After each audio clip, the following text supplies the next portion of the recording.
Well. Are we all here? It must be a big everything show. work? Longley gets to be on the opening shot here. Absolutely. Wow. It's opening week of baseball. Our baseball expert and Jays beat reporter for the Sun, Rob Longley, is with us. Of course, he gets to open the show. I didn't think I'd get to open the show No. because my piece of garbage MacBook computer just doesn't work anymore because all of these tech conglomerates build these piece of crap pieces of technology that break after like 4 years. Wow. It's awesome, the world we live in. It's so sick. I thought we had Ian Doig on again. No, this is not even remotely the same. That's just a man who can't quite do it. Be careful. He got home today from Australia. I was talking to him. He got home today. Absolute legend. He's watching. And we're going to have him back on real soon. The Masters is around the corner. But more importantly than that, as much as Doigie would argue, it's baseball season, baby. Longley, it's great to see you, brother. How you doing? Good to be back, boys. It's an exciting time of year. Although Saturday is my favorite day of the year. Game 2. Just get tomorrow over with. That's what I'm it is going to be like all the stuff beforehand is a little bit much. There's tons of media down there and it gets a little crazy. But once they get to 7:00, tomorrow's probably going to be pretty good with the flag raising or the banner raising rather, and then the launching of the 50th anniversary season, which isn't actually the 50th anniversary, by the way. It's the 50th season. Yes, correct. Yep.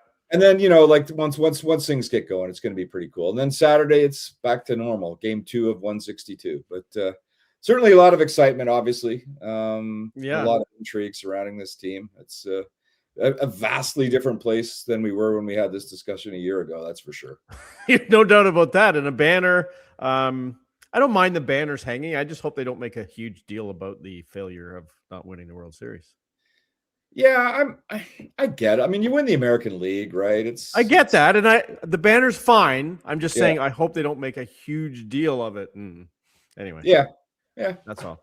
We don't want to see like sparklers going off and like fireworks and whatever. Yeah. Just like, oh, cool, the banner. Okay, let's play ball. Raise it like 3 inches. I'll tell you one thing. Though, and this is what really impressed me about. I mean, I talked to at least half a dozen people when I was down in Dunedin for spring training.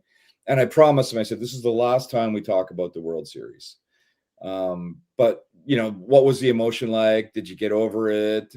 Not to a man, they admitted that they hadn't got over it, and they never will. They might win 3 more World Series in their career, and they'll never get over what happened. Mm-hmm. And to me, I thought that was a pretty mature and pretty transparent response, because otherwise, you're just lying. You can move on from it, but there's no way you're ever going to forget that. I mean, Pete Walker, the pitching coach, told me that like he still wakes up at night having dreams that they won Game 7. John Schneider wakes up in the middle of the night thinking about a move that he could have made in Game 6 or Game 7 that might have changed the outcome. It's like there's no way you ever forget what happened. Move on from it, grow from it, but recognize it's part of your history. And it was, they were part of one of the greatest World Series in the history of the game. It just ended up on the wrong end of it. Mm-hmm. They did. I will say I've mostly forgotten about it, and this is the last comment I'll make about it because I'd rather forget about it too, obviously. I still wake up thinking that ball didn't get lodged.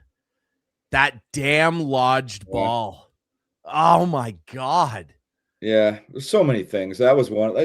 That may have been the underrated one, right? But there were so many things. The leadoff is all there is to say. Yeah, it all just comes down to that. But if there was no lodged ball, then we wouldn't have had to worry. There wouldn't have been a leadoff. I guess, but if he had just let off 3 more inches, and maybe you're referring to IK. For sure. IKF, yeah, of course. No. What else? What a leadoff are we talking about? Let's put that behind us and talk about this year, because Longley's right. We are in a very different position than we were last year when we had this conversation. There was not a lot of optimism. There was faint hope. There was hope because you saw some of the potential and the talent that was there with this roster, but no one was super optimistic that it could all come together for them, and it magically did. This year, Longley, I'm curious about this guy to start, because last year we came on here and I still would have been fully okay with them moving off this cat, but he's got a very different standing, I think, right now with people coming into this year. And I'm genuinely curious what your take is on where Ross Atkins stands with the fan base and people around baseball right now. Best GM ever. 5 more years, baby. He's gonna be managing that team longer than I'm writing about it. Let's just say. Yeah, I mean, obviously you have to give him some credit for what happened last year. I mean, if you're going to crap on him for finishing in last place the year before, you've got to give him some credit for what's happened. But I think, in so many ways, the jury is still out with Ross Atkins and that front office, although they clearly aren't going anywhere. Does one good season make him, one of the greatest general managers in franchise history? I would suggest not. He certainly has benefited from his boss, Mark Shapiro, unlocking the Rogers vault and having all that money to spend. That has helped. And he's made some good signings and he's made some not good signings. I mean, do we even want to mention the name Anthony Santander? I mean, that was the guy that was supposed to lead them back to respectability last year. And he just goes from worse to worse. All right. I mean, we're not going to see him all of this year. So there have been some good signings and he deserves credit for those. Wait, hold on 1 second, Longley. Did you just say that we're not going to see Santander all of this year? Well, who knows? Would you? I wouldn't be holding my breath on it. I wanted to ask you about that. Let's just do it now. Is this an AI image? Does this human being exist?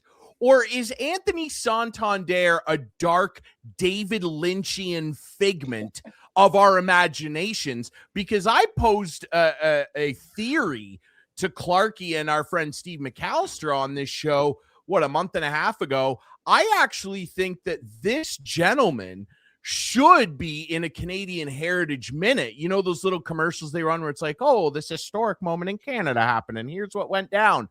I think that they should feature Anthony Santander in a Canadian Heritage Minute called The Greatest Heist in Canadian History, because that's what this guy, if he's real, he's like Santa, has pulled off, Longley. What is up with this guy? I didn't see him anywhere in Dunedin. I saw his locker. You didn't see him? I didn't see him. No, that doesn't mean he wasn't there, but maybe he was working in the... Didn't see him. He was doing his rehab for the 19th consecutive month. But yeah, is he a good guy? Is he a good guy? He seemed like he was a good guy. Yeah. But you never know. His teammates all thought he was a pretty good guy. But you have to...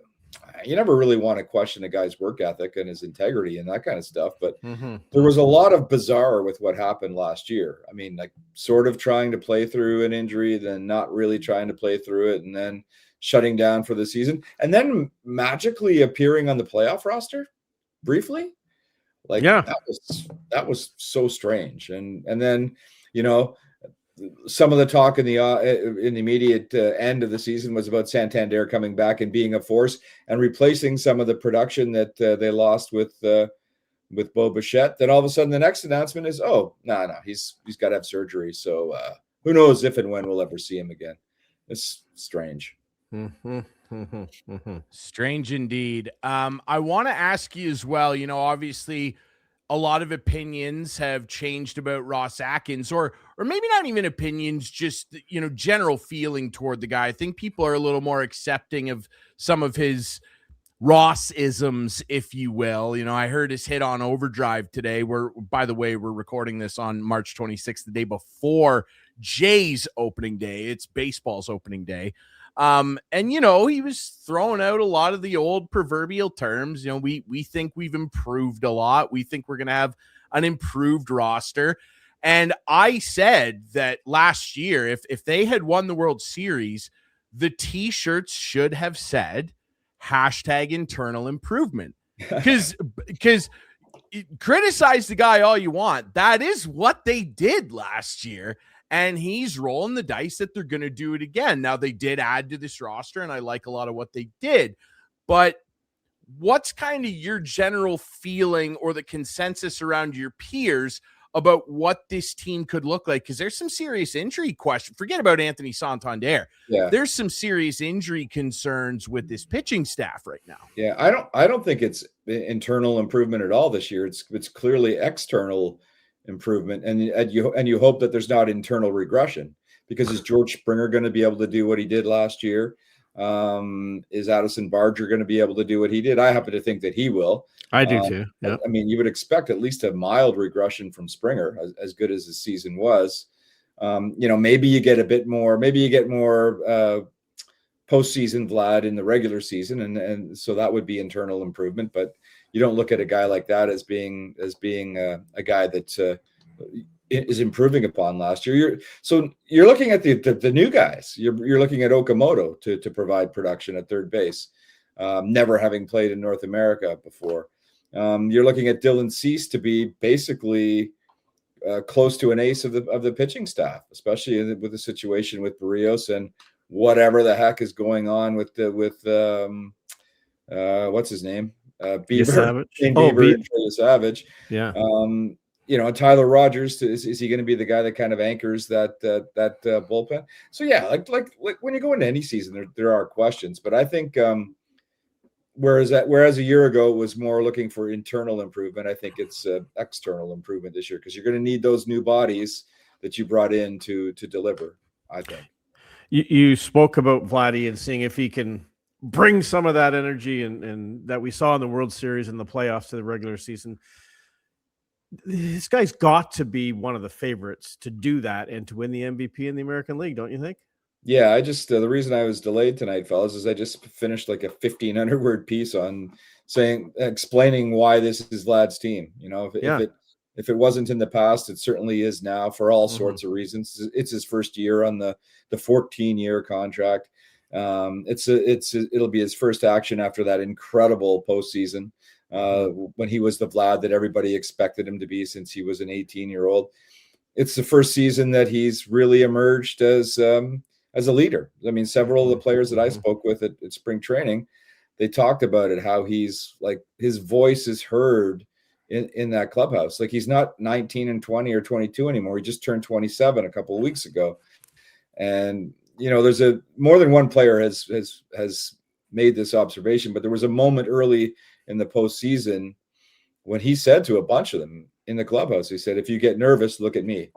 And he's basically saying, because I've got this. And for a guy who was just sort of this footloose and fancy free kid who always looked like he was just having fun out there, which was kind of infuriating at times, because you wanted him to be a little bit more of a mature, take it serious baseball player.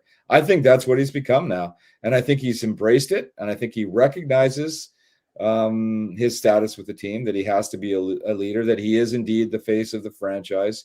He talks in English with the media a little bit more now than he ever did. And I think he recognizes that that's important for the fan base. And that's one of the things that comes along with signing such a big contract. So, to me, so much of this season is about Vlad, because if he can come anywhere near what he did in the postseason, I mean, all of a sudden he's right in the midst of the MVP race, and really for the first time since 2021, right, when he hit his 48 home runs. He's had some good moments since then.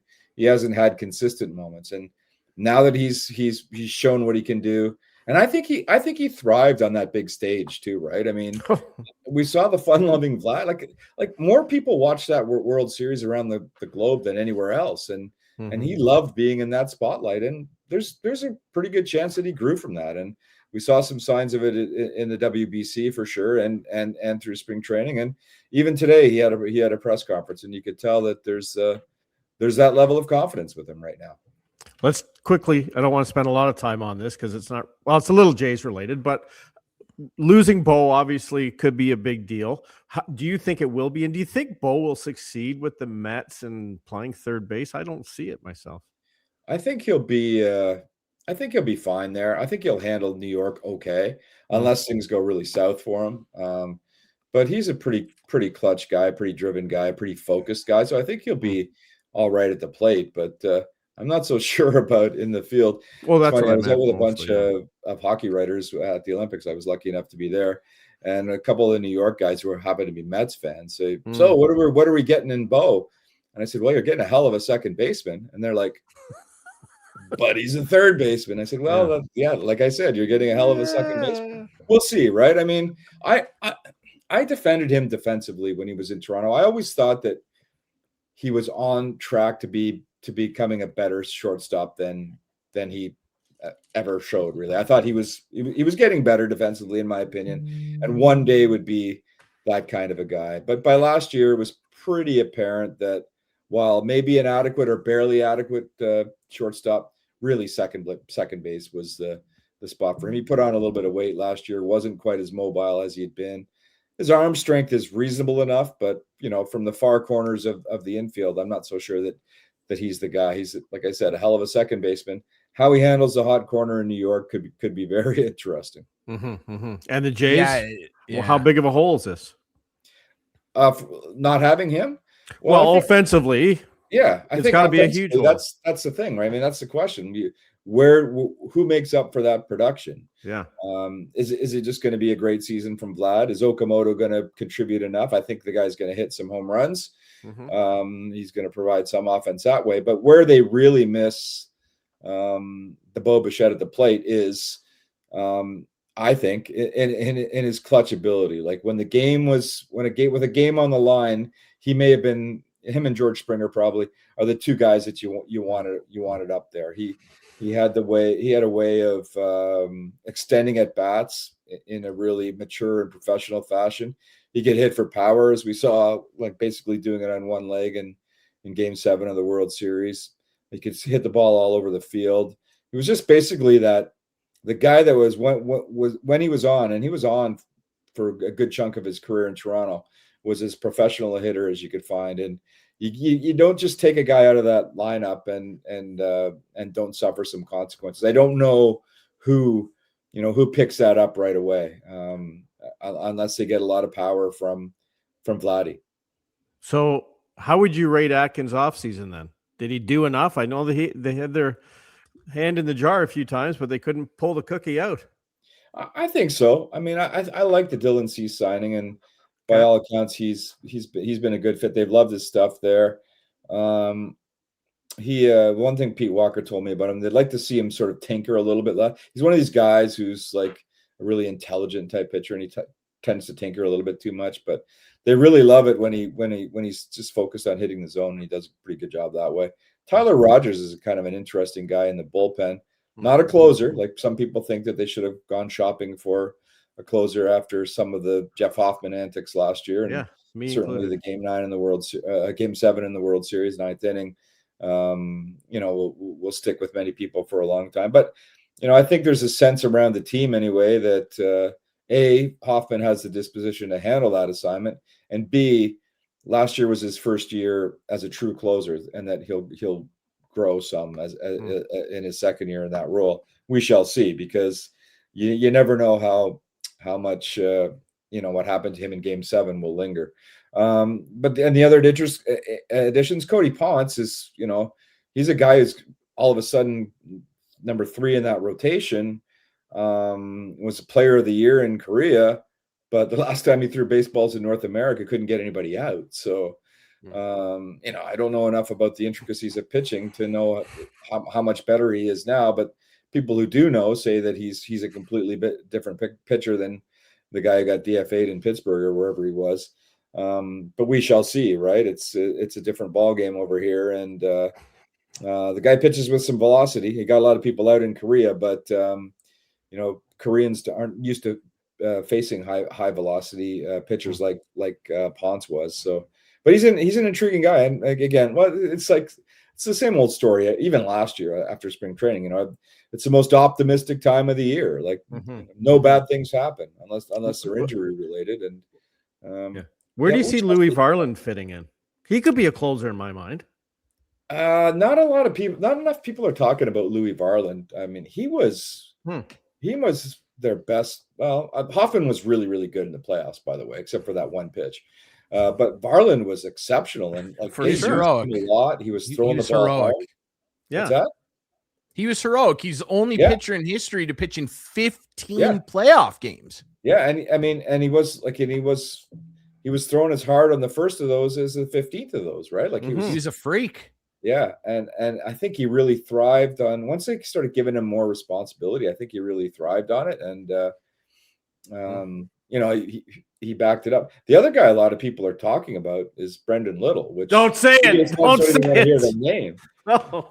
You'll laugh at this. He's cracking it up. I heard. First time I've ever talked to him at length. I talked to him for about 15 minutes one day in the club. Nicest guy you'll ever want to meet. Like seriously, like the nicest dude.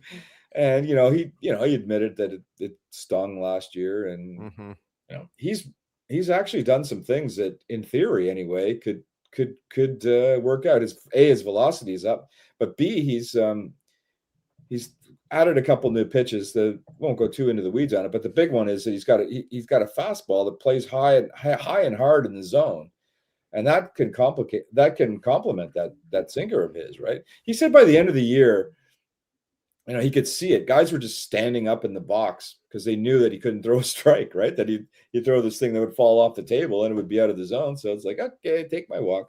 So he had to kind of reinvent himself, and they love what he's done in spring training. He was really, really good. But how deep in the head are those demons that he suffered last year? The fans wanted the man dead, right? He had a rough ride. I don't know if I would say that. Here's the thing that I'll say somewhat in his defense, and it really came to fruition in that Mammoth Game 3 that we watched as well, Clarkey, that, we were up all night right there on that television with Instigating on it at Casa de Clarkey. The team kind of put him in some tough spots. Like the bats, when he went in, like the bats were doing nothing for him. And look, that's a chicken and the egg conversation. I understand that you want a major leaguer to go out there and perform. But here's what I will say on that note of like them liking his stuff and seeing improvements with him. If there's one pitching coach in Major League Baseball that I'm going to listen to and give credence to if he says a guy actually looks good, and he doesn't generally just toss that out there. Like Pete Walker is the type of guy that'll be like, he's still got some work to do with a guy. Like he won't bury guys, but he'll come out and be like, no, we still need to do some things. Yeah. If Pete Walker says, I like how a guy looks, that carries a lot of weight for me. And on that note, Ponce a 0.66 ERA, I believe, in spring training. Now that's spring training. I understand. Yeah. This lends to the Cease signing for me, Longley, because I'm not saying it's going to happen. And there's been some people that I've suggested this to that have called me absolutely bonkers. If you're a betting person out there and there's 150,000 gambling sites to use, I'm not going to tell you which one. If you've got $10 sitting around in your account, I would take that $10 and I would sprinkle it, if you don't care what happens to it, on Dylan Cease winning the AL Cy Young Award. Yeah. I know that sounds psychotic. Hold on, everybody. Derek Scoob. I know. Yeah. But follow my logic here. It's not that insane. We're already talking about a guy who got off to a hot start as a White Sox, had some ups and downs as a Padre, consistently throws 200 Ks though. And when you have a guy that consistently throws 200 Ks and joins a mind like Pete Walker, who can drag guys' ERAs down, keep in mind, for people who are still saying, no, it's a crazy thought, Ryan, we are talking about a pitching coach who turned Robbie Ray into a Cy Young winner with 2 pitches. So Dylan Cease has 4, sometimes 5. That's all I'm saying. Sprinkle your dollars. As much as Clarkey and I are loath to agree with you on anything, you do make a good point, my friend. Because one of the things that Cease said... I'm not saying it's certain. Oh, but listen to me. At his introductory press conference at the winter meetings in Orlando in December, Cease was asked what was the attraction of coming to Toronto. already he's a well-established pitcher. He was he was high end on the free agent market, right? He was always going to be one of the high end free agent pitchers. And what he said was, in his talks with John Schneider and Pete Walker, it quickly became apparent to him that they would find ways to make him better, and that really intrigued him. That he wanted to go to a team that could get the best out of him. He felt that so far in his career, he hasn't been able to be at his best. He felt there's more in there. And he really, really, really felt that Pete Walker and his staff and some of the fancy pitching toys that the Blue Jays have could help extract that out of him. So it's not as crazy as it sounds that he would be, if not a contender, a possible winner if things were to go wrong with the other guy, with Scooble. And the money was good too. Don't forget about that. The money was great. The money was great. I'm just saying. Yeah, I'm going to tell you right now, I think Dylan Cease is a more talented pitcher coming into this organization than what I felt Robbie Ray was. Oh, for sure. And he put together a magical season. Yeah. Okay. And it's great. His fastball and slider combo just took off. I mean, he went full legend out there with that 2-pitch combo. But keep in mind, like, his fastball played at what? Typically 92, 93. He could kiss 95 if he leaned into it. And the slider, it was breaking really well for him. And that's not exactly gone that way since he left Toronto. Dylan Cease can touch 99 and has a very good command of his fastball. He's got a great changeup. He's got a slider he likes to throw. He can mix a curveball in there every now and again. He doesn't do it very often, but he can. Like, he has some more tools to work with here. And if he can dial his mechanics in with Pete Walker on that fastball and dominate guys with high heat, I'm just saying that it's not out of the realm of possibility. And it's the type of bet that with $10 could earn you some fun change. And if it does happen and anyone cashes on it, I want you to turn around and come back here and leave me a little thank you note, okay? Because it's just something I'm suggesting, and I've done it myself. You brought up a name that we haven't touched on yet here, Longley, and before we let you go, we got to obviously talk about the manager and him getting an extension as well. John Schneider has become such a beloved figure now in Jays land, and it was the postseason run, and it was the way that he managed the team, and he always had guys back. He would get thrown out of games left, right, and center just for being a little agitated at something. People in Toronto love that. They love seeing a manager get tossed. It was the expletive-laden post-game celebration. Like, people love this guy. What is your opinion on his growth as a manager? Because there were a lot of questions heading into last year. Forget the front office. There were a lot of people going, is he the guy that can bring this team to the next level? And he clearly showed he is. Yeah, his growth has been incredible, and he'd be the first to admit it, right?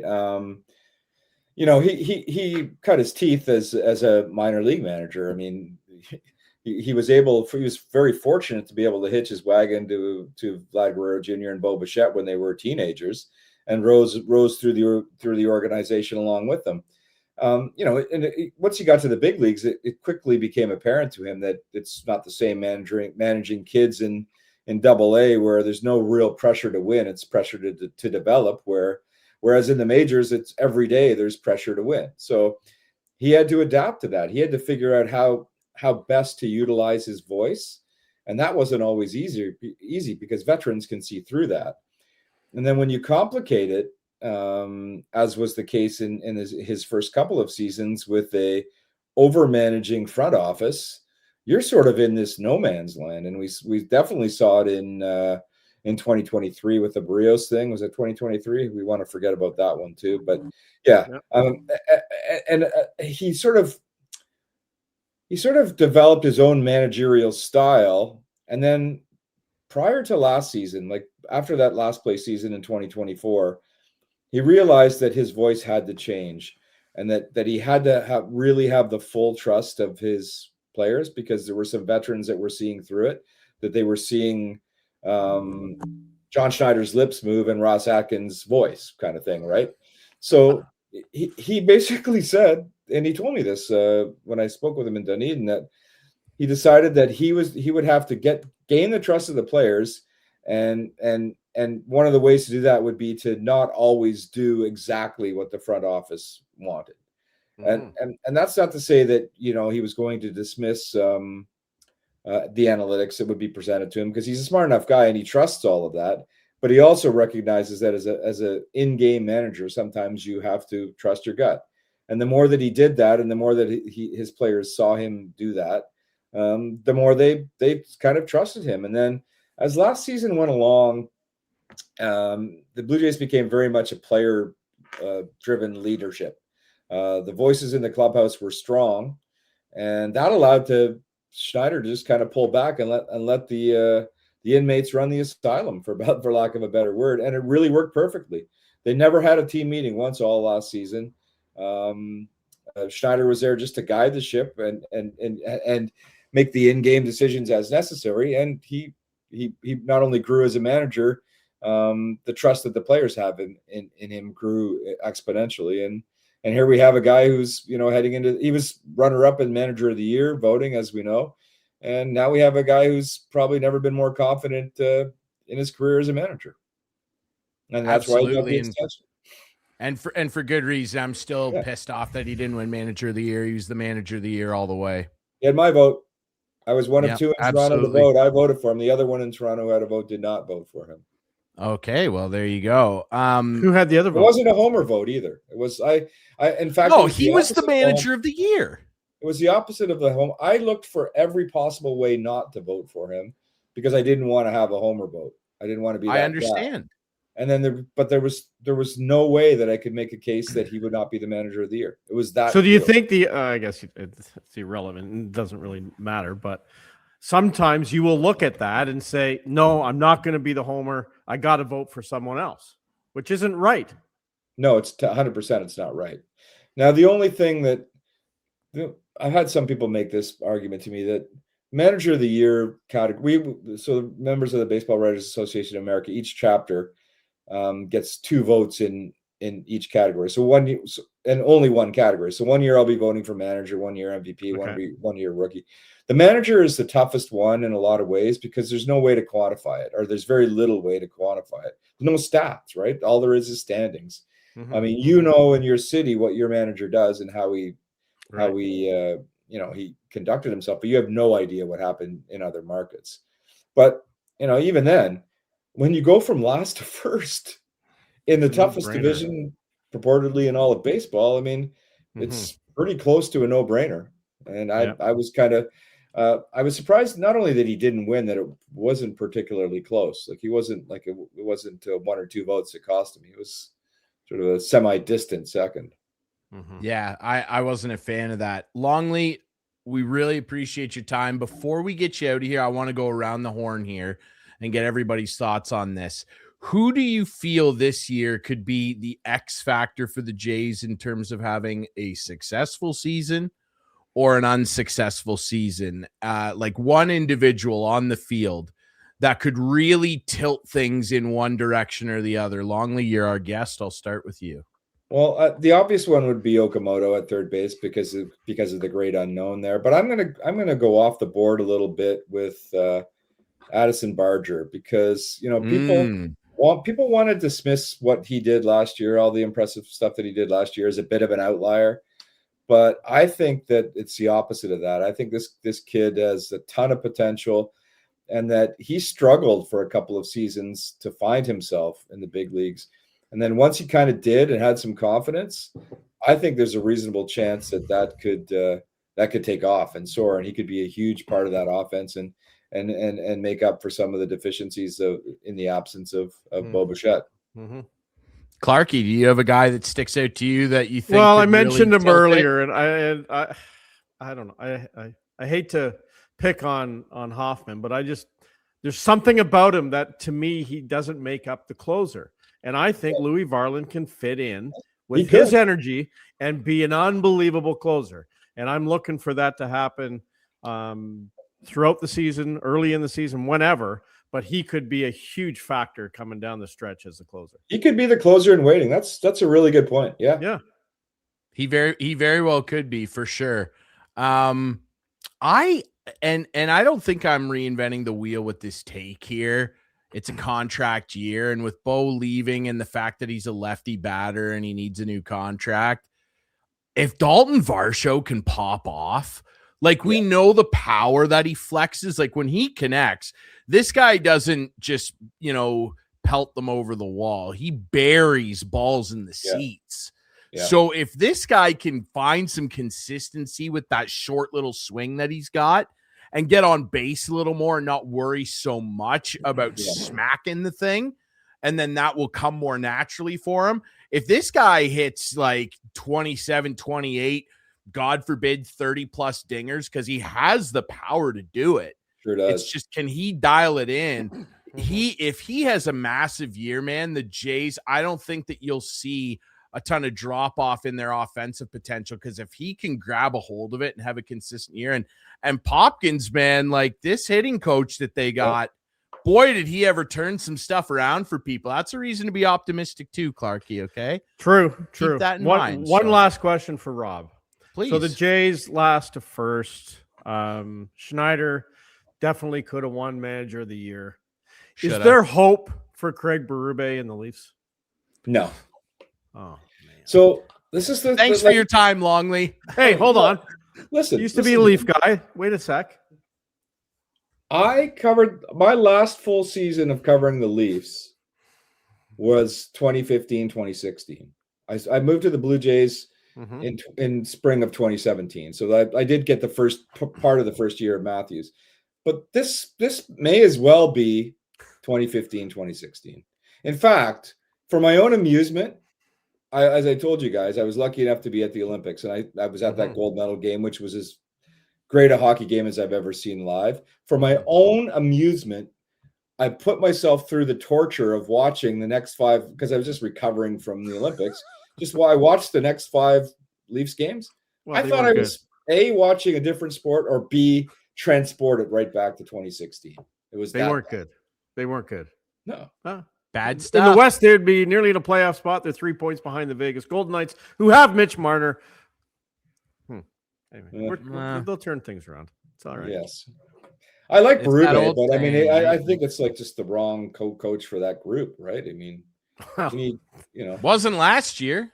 No. I don't know. Like, we can't do this. We can't do this to Longley, okay? He's been very good to us with his time. We're not doing this to this poor guy. Yes. Longley, thanks so much for doing this. Yep. Enjoy tomorrow. Enjoy the season. And everybody, please follow Rob on Twitter and read his stuff. Enjoy the Go Train ride. Enjoy the Go Train, and we'll maybe see you down there. You never know, sir. Thanks. We saw him on the Go Train last time, remember? We did. Right. Yes. That's right. Yeah. All right, buddy. Thanks so much, Longley. Take it easy. See ya. Thanks, brother. There's Rob Longley of the Toronto Sun, of course. Longley Sun Sport. Follow him on Twitter. Former media critic. Former media critic. I mean, he does such a great job, following the Jays. It's he's one of the best. He's one of the most tapped in guys when it comes to your Toronto Blue Jays. Sure. Clarkey, there's other baseball teams. Yeah, there are. There's other teams involved in the league. Opening day, I was glued to the couch today. Let me ask you a question before we start, because the baseball, what's the strike thing called? The automatic, the ABS, ABS. Automatic ball strike. So there's a game, San Francisco, I think, in Cleveland in spring training, and they challenge it, right? You know what I'm getting at here. I think the umpire's last name was Miller. Gets caught on a hot mic, wishing he got the call wrong. What's the deal there? I don't know. He called a ball. And then on the hot mic, he goes, "I hope this is a strike." And then he's like, "Oh, it's kind of weird." I don't know, dude. You think it's going to change the game significantly? I do. I really do. You know what? There's so many bad calls. At least I think there are. But they've limited how much you can do it. And I saw a few today, and it really didn't. It really didn't slow the game down too much. Well, it shouldn't slow the game down.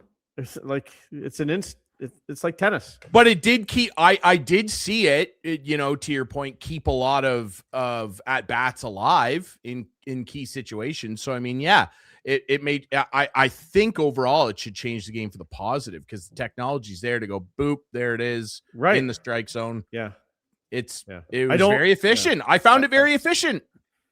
I don't know. I thought it was very efficient. Just wish that the umpire would have a little beeper in his head. And if it's a strike, it goes. Maybe that's where we move to. I hope that's where we move. Just get it right all the time instead of running out of challenges. Anyway, sorry. Cool. So let's go on. Yankees. Yeah. What do you think? Yankees, good start. Yeah, fun start for them, I guess. Whatever. Aaron Judge went 0 for 4 or 0 for 5 with 4 strikeouts. Like, I don't know, man. Trade him. Trade him. The Yankees. So what do you want to do here? Like, you're asking me how the Yankees are going to do, or you turned to other baseball stories. So you take it back and lead the way like you always do. Well, I thought you were going to start throwing questions my way here about the different, standings and all this other stuff. Like, are we going to go through the divisions? What do you want to do here? Like some award predictions? Because I got thoughts. I don't know. Like whatever you want, man. Like let's just have our production meeting right here live on the show. I do text you, I'll start with this. Oh yeah. What did you text me? Let me just check. Oh, you don't need to read that. AL MVP, obviously everybody would be thinking, and for very good reason, that this guy right here, he's the favorite. Can he three-peat? It'll be interesting. I'm having a hard time imagining if he does Aaron Judge stuff that they won't just give it to him, because look at what Big Dumper did last year, and they still gave it to Judge, which I don't disagree with, right? Because Judge, there's more to hitting when you're splitting hairs between two great hitters for an MVP conversation than just bombs. Yeah. And Judge's complete hitting package is historically insane. Yeah. I have a hard time imagining if he just shows up and does that again, that someone knocks him off. Vlad would have a pretty good shout at it, but if you want a dark horse, and I mean, dark horse is a stretch with this guy, but in a contract year and playing for what I think is going to be a pretty damn good Detroit team, if this cat right here puts together another great pitching season and Judge maybe has a quote unquote down year, maybe Judge only hits like 40 bombs, I think Tarek Skubal is a good enough pitcher that he could win not only the Cy Young, but MVP. Interesting. He would have to, in my mind, and just being the baseball purist I am, he would have to have a 25-2 record and a 2 ERA. I think MVP players should be everyday players, not guys who pitch every 5 days. That's just my opinion. I get it. You can be the most valuable player pitching like that with that kind of record, but it's tough. You have to be lights out. Tough. And Detroit, you know what? The bottom line is Detroit most likely can run away with the Central. Like they should win this thing going away. I think so. I'm losing faith in what Cleveland's up to, but we'll discuss that. NL MVP. It's this guy's world and we're living in it. Okay. He's won 3 straight, 1 in the AL and then 2 straight NLs, which is just historically silly. So like unless he gets catastrophically injured, which I, of course, genuinely don't hope happens, because he is a thrill to watch if you can even watch it, because, you never know where the MLB games are these days. You could pay a bajillion dollars for a streaming package and have to watch it on Netflix and log into your uncle's Apple TV and then flip over to cable. Like, who knows where to watch it? But if you can watch it, Rob Manfred, Shohei's must-watch TV, and if he's healthy, I just can't see who does it. If I squeeze a dark horse in here, that little son of a gun right there could put together something pretty special. I like Fernando Tatis. I think he could put something together, old Junior there. If he steps up to the plate and rips home 45. What about Bo? No. I don't think so either. I'd be shocked throwing that out there if Bo won MVP. And just to finish the conversation on the networks and Netflix and everything, and that's all I heard. First games on Netflix. I turn on in the Sportsnet. States. Right. That's what I was going to say. I turn on Sportsnet. There's the game. Can we be consistent here? Like, just consistency. Let's not make a big deal of Netflix and then not have it on Netflix in Canada. Not that I want it on Netflix. I would rather watch it on Sportsnet. No, I don't understand why. Well, in the society that money. No, but in the society we're being forced to live in, where gas is $2, the world is burning, and us simpletons, some of us simpletons, us peasants, if you will, some of us just want to watch baseball. We just want to watch it. And we, with our little peasant coin sacks that the king doth betroth upon us, we walk into the king's chamber and we say, "Here, Lord, take my coins so that I may watch a couple simple games of baseball." And then the king says, "Yes, I will take your simple dollars. But guess what? Just a heads up, next week you can't watch it where you just paid me to watch it, because you have to go and pay this other king in another part of the world and give him money to watch it over there. And a couple weeks from now, your favorite team's going to be playing a really big in-division game, and you're not going to be able to watch it where you just paid me for just there too. Oh, and if you want a new jersey and a new hat, and God forbid you have kids and they want those too, you're just going to have to remortgage your house."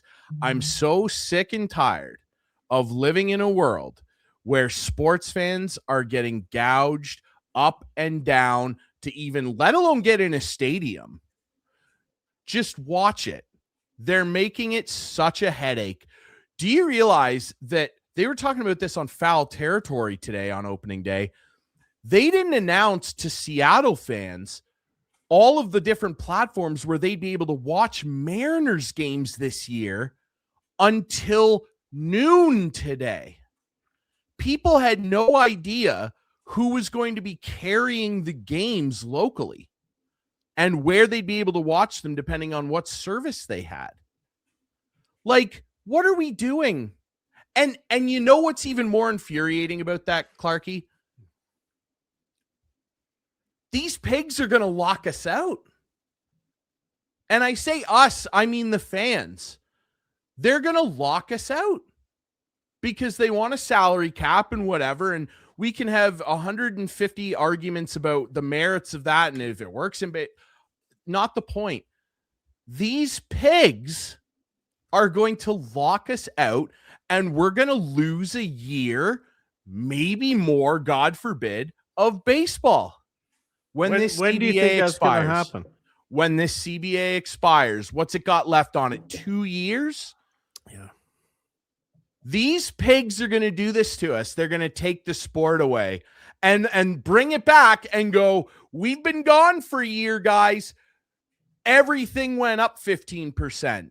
Now the $270 jerseys, which are replicas, by the way, are $370 now. It's the fans who are going to pay for everything, buddy. I'm tired of it, and it makes me sick because I'm a sick little pig too, because I want to watch, and I have to. It's the best athletes. I want to see the best, and so they just drag us back in. It's like The Godfather. Just when I thought I was out, they pull me back in because I want to see it. It's gross what they're doing to fans. At every single step of the fan experience, it is like punching your wallet in the face. I've always said, and this will never happen, and I get it'll never happen, but I've always said, when they're negotiating CBAs, there should be the president of the fan club in there. I know it's never going to happen, but I'm just saying so many things that both sides do have nothing to do or don't take any interest of the fans into account. There should be, even though there never will be, a fan involved in those negotiations and say, wait a minute, you can't do that because of these reasons, A, B, C, D, and E. You can't put games on Netflix. You can't do this. You can't do that. But it's never going to happen. Like, I hate that the fans that are already paying, and most people want to pay for like one thing when they watch a sport. They go, oh, MLB.TV.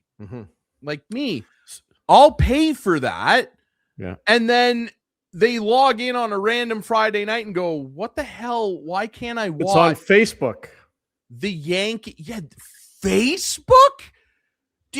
Old people use Facebook. No one under the age of 45 uses Facebook, Rob. We're letting that lizard person, Mark Zuckerberg, have games on Facebook? Like, at what point does it just become a thing where money, like, isn't a thing anymore? Like, dude, when do you not never have enough? It's not what it's about nowadays. It's not Facebook. what Let's bring Vine back. Remember Vine? And let's just have 6-second increments of, Tom, you up? Bring MySpace back. You're missing out on a ton of change, brother. Yeah. You could have Yankees Giants on MySpace. In a chat room. Let's have it on Reddit next week. Like, when does the avarice stop? It's not going to Facebook. stop. We got to have games on Facebook. Remember down the stretch last year, the Jays had a big, huge game on Facebook, and they could have clinched that night, so they convinced them to put it on Sportsnet and trade a game, and then they didn't clinch, and then the game that they actually clinched, I think, was on Facebook. Anyway. You know what? It's not going to – there's no use talking about it because we have no control over it. Let's just hope saner heads prevail before this collective bargaining agreement is up and they come to an agreement. That's one good thing hockey has done, even though I think hockey needs tweaking big time. It's taken a lot of the fun away from off-ice stuff with hockey, with trades just basically not happening anymore and everything else. But hockey has their acting gear when it comes to not having lockouts or strikes anymore. There's structural issues with every sport. You could go, hey, sure. I don't like this. And everyone has different opinions.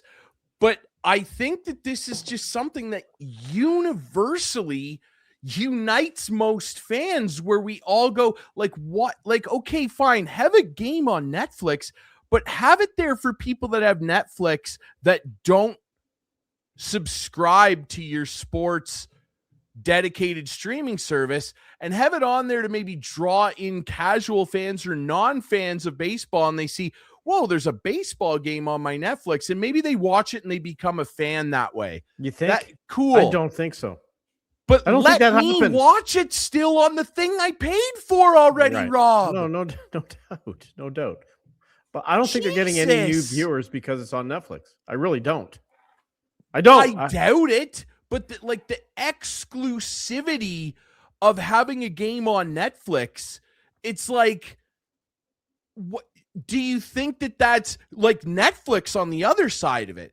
Do you think that that's going to convince people that don't have Netflix, that are sports fans, by the way, especially Yankees fans? If there's one fan base in America that you probably would love to avoid pissing off, it would feel like it's Yankees fans. Possibly. And the vitriol online was outrageous last night of people being like, my 87-year-old Nana in the Bronx, who's been a Yankees fan since she was 2, is asking me where the Yankees game is. And it's like, oh my God. It's shutting out people for sure. It's shutting out a lot of people. And Netflix, do you think that the 87-year-old Nana in the Bronx is going to get a Netflix account? And that's what I mean. They don't care. That's where a fan voice, when they're making these negotiations and getting paid billions of dollars for it, should say, wait a minute, it's not a good idea. Doesn't PR mean anything to you guys? Doesn't having the games available to people mean public anything relations? To you guys? No, Chris, I get it. It doesn't. I know it doesn't. I know. Has been dead for years. I know that. There are no public. Rob and I were talking when you were rebooting your computer 15 times before the show about ticket prices for the opening day and how it's $80 to stand and watch the A's play. Dude, $80 for standing room. We're going to go down an entirely psychotic road here about ticket price. The gouging of sports fans is just such a rich king, poor peasant syndrome in our society. Because and how much money did I spend watching the World Series last year? Way too much. And like that, you can kind of go, well, it's the World Series. I agree. I wouldn't go to opening day and pay hundreds of dollars. I wouldn't do it. I would save that for playoffs and World Series, because at the end of the day, opening day is sure, it's fine, it's cool. They're playing the A's, the Athletics, not the Oakland Athletics, not the Vegas Athletics, the Athletics. The somewhere in the AAA Desert Athletics are playing the Jays, and it's $80 to kind of stand behind a post. And that's why the Jays love the fact it's the Athletics, because I guarantee you in the middle of June on a Tuesday night, if the Athletics are in town, they're not getting $80 for standing room ticket. They love this. They love not having a huge rival be the first game. They love that. I don't know, man. I just kind of wish someone would have, a bit of a PR sense to go like, does everyone not think that we're just kicking people in the nuts a little too much? Like, has anyone in a boardroom said that? Like, has anyone once gone like, $80